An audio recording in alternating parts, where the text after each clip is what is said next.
Hi guys, Mike here from KS Bushcraft Down Under. So I've been slowly getting the troop carrier organised over the last 6 months. Most of the systems are working for it just fine for me. So I'm going to show you the centre console, which certainly totally didn't overspend on the troop carrier. So it's got 2 cup holders, or 3 cup holders if you include this one here, which the previous models didn't have. Now they are a tad on the small side, but they are usable. So this one here has a unique shape inside because there's an ECU unit just below it. I find it's a perfect spot for my Olight Marauder Mini. So I cut a piece of chunky foam out for it to ride on, and it sits in there really nice, and I'm pleased with that. So they've only got one cigarette lighter here, but they've got 2 USB-Cs and the USB-A on the head unit.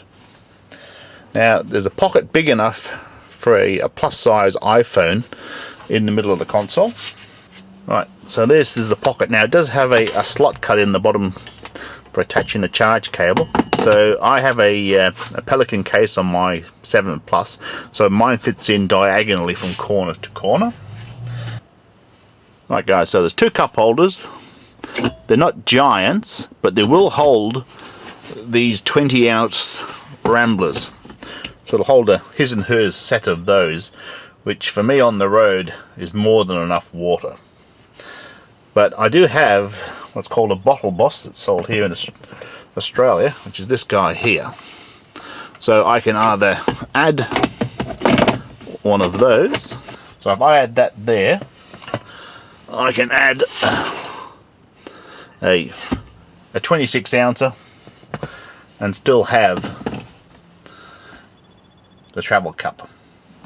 So where the troop carrier falls down, it has no lid at all on the console box. So if you've got a small fluffy that gets bored and likes to fish stuff out of here, basically it's room for your glasses and glass cleaning gear and not much else. So the wagon comes with a lid top. Now the floors are actually different, so I was rather hoping I could pinch one off a 76 and just put it on. But even the 76 is too short. So I've ordered a custom-made box to go in there. So basically it'll just drop in over the top with a couple of self-tapping screws from Cruiser consoles.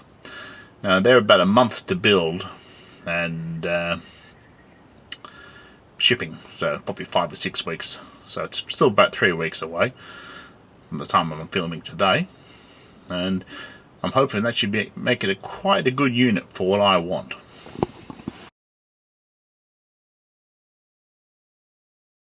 Right guys, I installed the box. It was only 4 self-tapping screws, and it's really quite a good fit. So it came with this little insert box, and you can see the 4 screws. They go into the top of the box, so it gives you a ton more room, and it's just the perfect height for me at 5'10" to rest my elbow on. So it's a nice fit.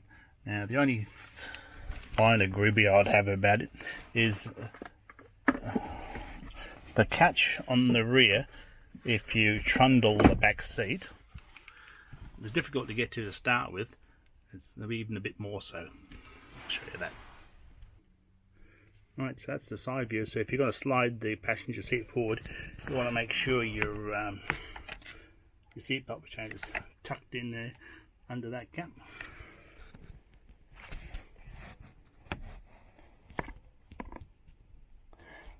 So that there is the catch for the rear seat belt when the seat's trundled.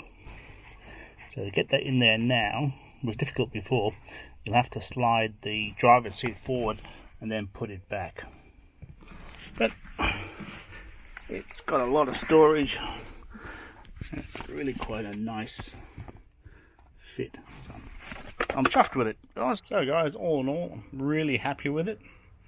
And if this type of content helps you out and helps you make good decisions, don't forget to like and subscribe, and I'll catch you next time.